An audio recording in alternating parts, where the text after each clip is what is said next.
Welcome to the Pageant Gal podcast, the show where powerhouse women like you learn to own your confidence and leadership, dominate the pageant stage, and even turn your pageant passion and experience into a thriving business. I'm your host, Maria, the Pageant Gal, a 5-time title holder and full-time international elite pageant and business coach. Welcome back, Queen, to the Pageant Gal podcast. I'm Maria, your host, and I'm helping ambitious women like you conquer pageants, business, and life like the powerful queen that you are. So chin up, crown on, and let's talk about why the Pageant Gal way is elite. Why is it that so many of my clients, despite the fact that a lot of them are newer, sometimes bringing less experience to the table, despite the fact that they're working with a coach who's been in the industry for less than a decade, who's only been coaching for 6 years, what makes pageant gals such strong competitors? And when I think about this, I think about how last year in 2024, I have a signature program called the Queen Collective. It's a 6-month coaching space for seasoned and elite competitors, taking everything about their performance, their brand, and impact to a national and international level. And I think about how last year we had 6 out of 9 title holders win their title, and the other 3 who didn't win were all in the top 3. I want you to let that sink in for a sec. How many coaches are actually disclosing their client placement and win rates? Because that would be something I'd be interested to hear about. And obviously, this doesn't span throughout my entire coaching career, but these were women in one program. And then I thought about our entire journey because in 2023, I broke down the percentages. This was just for my own curiosity. Clients don't need to hire me because of my win rate. I want them to hire me because I'm the coach that is going to kick you in the butt and activate you to be the damn queen of your life and move bigger and bolder and challenge you in ways nobody else could ever even do because they're not living that way themselves. But then I thought about 2023 and how we had over an 89% placement and win rate for our one-on-one and our close proximity coaching clients. And just each time I think about it, I'm like, this is not just coincidence. This is not just coincidence. Like, there are certain things that make a pageant gal, and that make these women the strongest competitors I've ever seen. And I always say, I know they're strong competitors because I don't want to compete against them. So you can decide, do you want to be competing against a pageant gal, or do you want to be a pageant gal who's going to go to the top and win and blow everybody away and leave a massive legacy where everybody knows her name, her brand, and her impact? I know you do. And so when I broke it down, when I really thought about what are the consistencies, what are the things that make pageant gals, what are the things that make these women so unique and so stand out in competitions and in life? And it really boiled down to these 5 things. So if you are looking at this year and you know you've got big goals, you've got big dreams that you're here to conquer, and you are tired of doing it the way everybody else is doing it, and you're ready to do it the pageant gal way so that you can take everything to the top and be known and have people looking at you and watching you and supporting you. You're probably also going to have people copying you, okay? I'm just going to put that out there. So don't get too hurt about it, because that's what queens do. We're going first, we're leaders, and therefore people are going to follow and copy and try and replicate it. It happens, but how does it happen and why? It's these 5 things. So thing number 1, you can call these 5 pillars. These are the 5 pillars of being a pageant gal who is a strong competitor, leader, and queen, who's just winning and doing badass things in life. So if you want to be a pageant gal, and if you want to win crowns and do something really iconic and amazing, you've got to have these 5 things, okay? And you can't be sidestepping. And of course, these don't just apply to pageantry, but we know that pageants are the catalyst to being a queen of our life and making massive impact. But still, don't think that if you're one of my title holders listening, or you're one of my coaches or business owners, you can still apply these to your life and achieve massive, massive, massive success. So let's get into the first one. The first one is that a pageant gal knows she's different. She knows she is different, and she is not acting like she is like other people. If you know and you see others and you know that you're just meant to be unique and meant to be stand out, and it actually bothers you to be grouped in with other people because you're like, I don't want to blend in. I'm here to stand out. I'm here to be different. I'm here to be number 1. And if I want to be number 1, I can't be part of the 10s.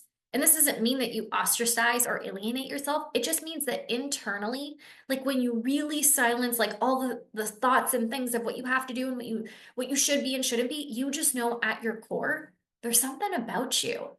There's this presence, this being that is special, that is unique. And you let that fuel your fire within. You let that fuel the decisions that you're making. So, Pageant Gal, if you're listening to this and you just know internally, you ain't like the rest, you're different, then I want you to listen to the rest of these and see, okay, if you know that already, we've got a recipe for a queen. But you can't just know that you're different. So many women I work with and I've seen say to me, Maria, like, I just know I'm different. I know I'm unique. I know I'm so special, but then they do nothing about it. So, what do you have to do once you know that you're unique? Once you know that you're different, once you have that epiphany, if you listen to my previous episode where I shared the aha moment of I'm meant for something so much bigger and I know I'm different and I know I'm special and I'm owning it finally. Once you do that, that's pillar number one. Pillar number two is you don't just know you're different, you move differently than other people. You do not like to do things the same way as other people because you're not the same as other people. You don't like to do the same initiatives that other gals are doing, that other competitors are doing. You don't want other people to associate you with what they're doing. You want to do something different. And you don't like going down the same path everybody's going down. It bothers you. It bothers you to be, like, again, grouped in with other people because you know you're meant to be different. And you see that when you start to move differently, you notice other people start talking about it or they start replicating it, right? It's the hive effect that I talk about in our Make It Rain membership, where when you are the queen bee, when you are leading your life in a different way, because the queen is different from every other bee in a beehive. She is in her role. She's in her queen role. She's not spending time doing what other people are doing because that's not her role. But how many times are you trying to do the work of worker bees? How many times are you getting upset when worker bees, aka other competitors or the people in your community and in the industry, are doing the things that you are doing? Do you think a queen bee worries if like another bee is copying her? No. She knows that she's meant to move differently. She knows that she's meant to innovate. And she doesn't get upset when other people are trying to do the same because she knows that they're not doing it from that presence, from that awareness that they're a queen. They're doing it from a place of lack. Okay, so you like to move differently. And I remember this so many times, even from, in my area, a lot of the local girls all wanted to go to Miss Universe Canada. And I didn't like that. I was like, not only is that just not my vibe, but I was like, I don't want to go where everybody else is going. I want to go somewhere different. I want to do different initiatives. It's almost like the second I would do, when I say initiative, I mean like fundraisers and events. But the minute I would do a fundraiser, trust me when I say there were 5 gals on the back, on like the back end, like the monthly leading up, like after that, doing the same thing. And I was on to the next thing already. You like to move differently. And because of that, you are always looking for like new creative inspiration and innovation and ways to do things differently because a queen is in her own role. You don't like to do things the way that other people are doing. And because of that, you can't look at what other people are doing. Does that make sense?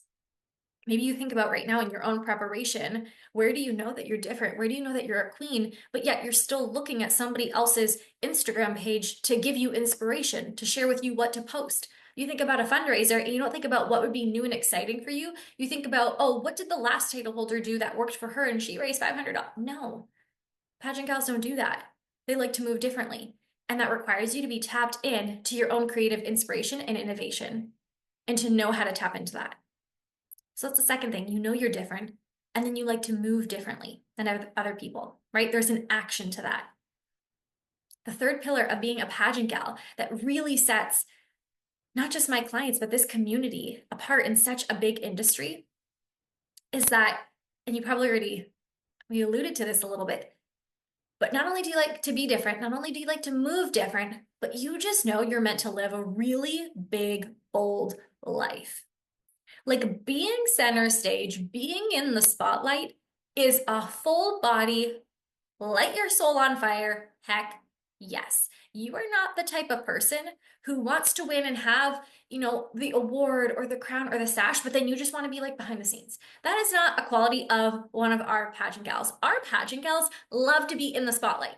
They want glamour. They want fashion. They want to be big, bold, and beautiful, and they want to feel amazing about themselves. Why? Because life is like their playground. And when life is like your playground, you have more fun. When you have more fun, you are in your bliss. You are in your essence. When you're in your bliss and in your essence, you radiate that 10 times stronger in any interview, to any judge, on any stage, amongst any group of delegates.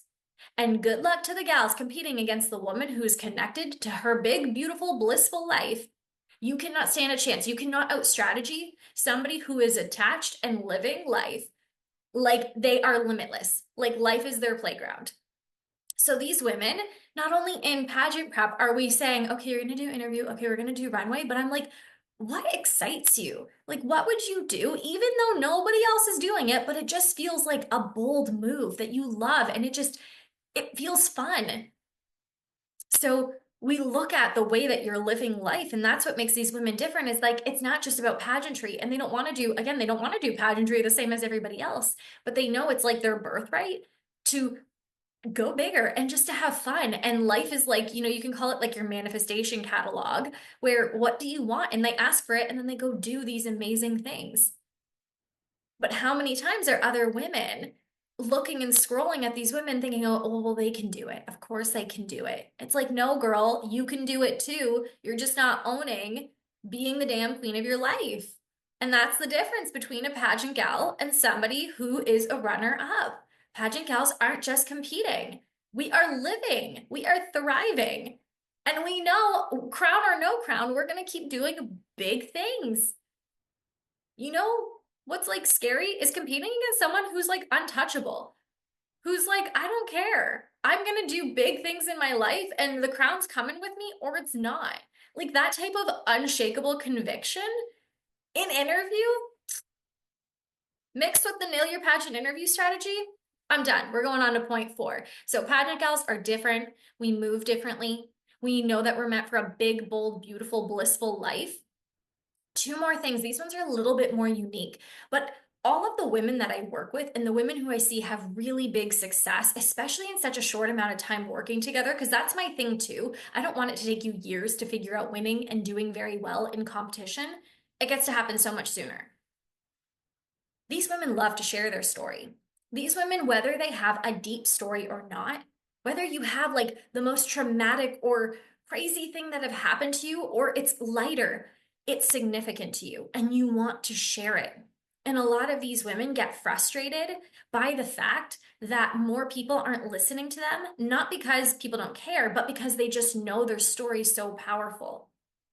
And again, if you listen to a previous episode of mine, I shared how I just knew that my story, like that story that I had about going from nursing student who just kind of thought life was set for her to all of a sudden entering her first 1-day pageant that was free, like that was so significant to me. And for a lot of these women, this isn't just about, yes, it's about their platform and their legacy, but they know that their story, it's so deeply rooted in their story. And the thing about the way that you move and the thing about the actions you do and living your big, bold, beautiful life, people will copy those things, right? People will copy the things that you do. They're going to try to copy the things that you say. They're going to try to copy the initiatives, but nobody can copy your story. And so the women I work with, the pageant gals who do very well, own the fact that their story is rooted in gold. No matter how deep and significant it is, it's not who has the deepest story wins the crown, builds the empire. It's who is owning their story, who knows what their story is and is owning it and the wisdom and lessons as such. And then on top of it, sharing it. Again, it's one thing to know your story. It's another thing to deeply and completely know that it's meant to be shared with the world. So a lot of these women you'll see, they want to do things like speaking on stages, speaking in classrooms, on social media, in workshops. They want their story to be heard, and not because they want to be in the spotlight, but because they know the significance of having other people hear their story and understand the wisdom and know what's possible for the other people around them.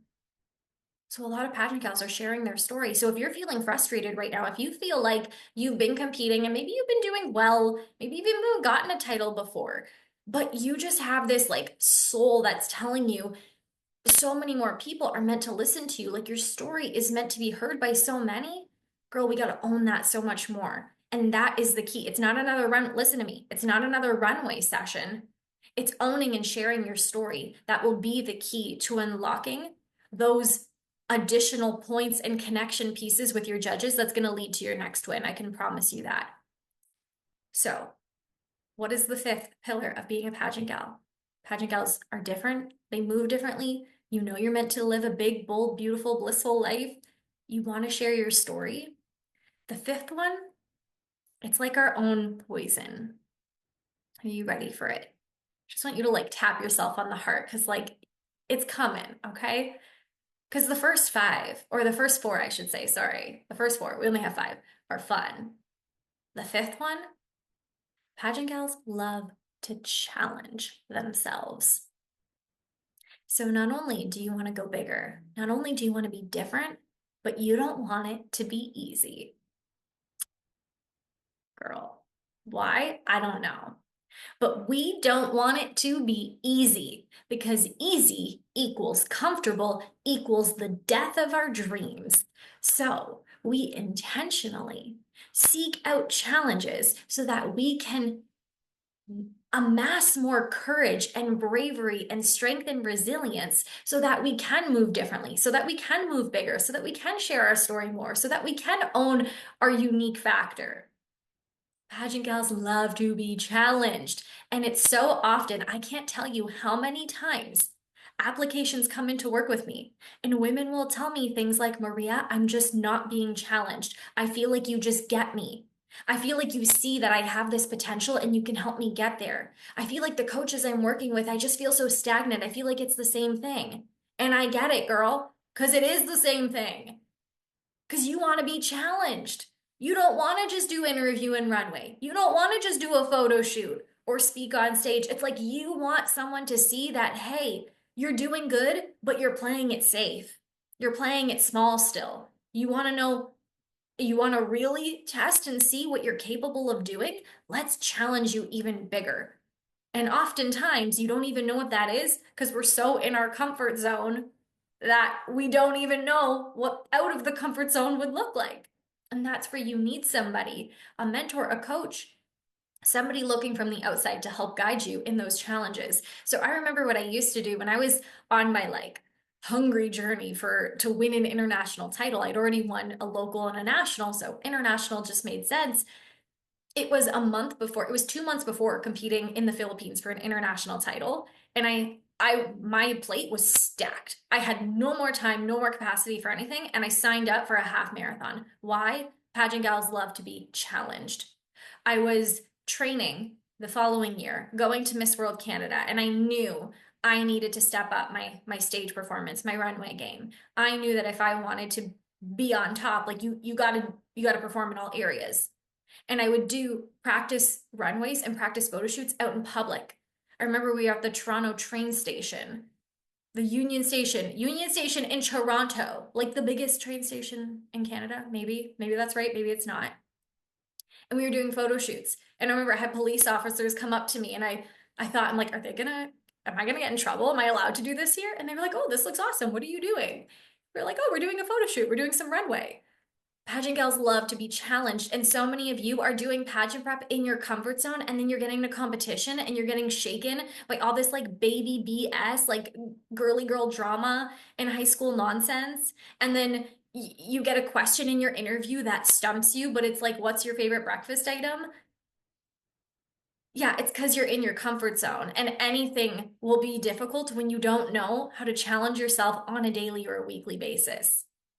So pageant gals, I love you and you're crazy. And because of that, we win. You hear what I'm saying? And because of that, people love to be around you because there's something about being around a woman who loves to challenge herself, who isn't settling for where she's at right now, who is like seeking out discomfort so that she can grow. Those women are different. They're all of the above. They're big, they're beautiful, their stories are important, they move differently. And they are captivating. They are mesmerizing. They are magnetic. And when they get to competition, do you think anything shakes them? No, because they've been waking up at 5 in the morning. They've been doing 2 workouts a day. They've been going out in public. They've been testing their fears. Their threshold for fear and discomfort is so high that you think they're going to be upset when a judge asks them a weird question in an interview? No. Do you think they're going to falter when they see, oh, the stage is a different type of fabric? No. Do you think they're going to care that the runner-up from last year is competing? No. Those are like level ones of like spicy chili pepper difficulty. They live on a 5 on a daily basis, and they've hit 10 at least 3 times in the last few months of their pageant prep. Hopefully you're seeing what I'm saying. Pageant gals are different and they are winning. And if you see my clients having massive success and having these transformations that I share about online, it's because they have these 5 things. And if you're listening to this and you're going, oh my gosh, like, yes, this is me, but you're still not building the empire, creating the legacy, having the impact, and winning the crown, then we got to talk. Because it's not an issue of who you are. It's okay, let's get you on the right preparation path. Let's get you the right roadmap and guidance so that we can turn this like unstoppable, unshakable force that you are into a woman who wins, into a woman who captivates, who builds her empire, who creates freedom everywhere and opportunity everywhere you go. And if you want to know how to do that, then, like I say, you're in the best place ever. Because the Pageant Gal podcast, we're doing things big. And we're teaching you how to do that so that you can conquer literally anything that you want in life. And again, I always say, if you do not know where to begin, the first place to be is in our Make It Rain membership, which is the best pageant preparation and community monthly space on the entire internet. So I'll drop the information below and I hope to see you in there. And if you come there from the podcast, please let me know, because this podcast is like my new favorite thing to do in the world. So if you feel and deeply know that you are this type of person, you are a pageant gal through and through, these 5 pillars, like check, check, check, check, check, resonate with you, then get ready for the next episode, because we're not just talking about who you have to be, we're also talking about what you have to do to put these in motion to be the woman who goes to the top every single time, who stands out in any crowd, and who is living your bold, crazy, beautiful, winning queen life. Gal, chin up, crown on, and I look forward to seeing you in the next episode.